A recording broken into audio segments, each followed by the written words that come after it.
Сәлеметсіздер ме оқушылар? Сабағымызды бастайық. Бүгінгі сабағымыздың кезеңдері өткен білімді тексеру, терминдер, ой салу сұрақтары, тәжірибені көрейік, білмейтін оқушы әдісі, негіз жаттығу әдісі, галереяны шарлау әдісі, бағалау, рефлексия. Бірінші өткен білімді тексеру үшін қазір сіздерге өткен тақырыптар бойынша сұрақтар беріп көрейік.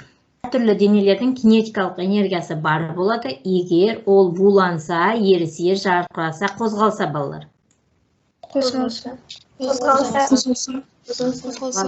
Жақсы. Келесі. Қуаттың өлшем бірлігі джоуль, ватт, килограмм, Ватт. Дұрыс айтасыздар. Келесі.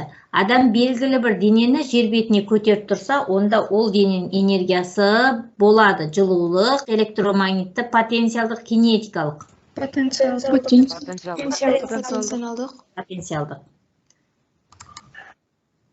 Потенциалдық энергия дегеніміз түсірілген күш, денелердің өзара орналасуы, атқарылатын жұмыс, денелердің қозғалысы.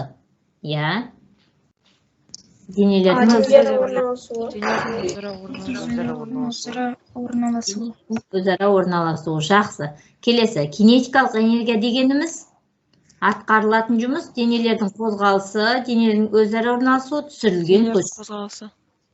Денелердің қозғалысы. Дұрыс екен. Олай болатын болса, энергия дегеніміз дененің жұмыс істеу қабілеті, өзара әсерлесуі, денелердің жылдамдығының шапшаңдығы.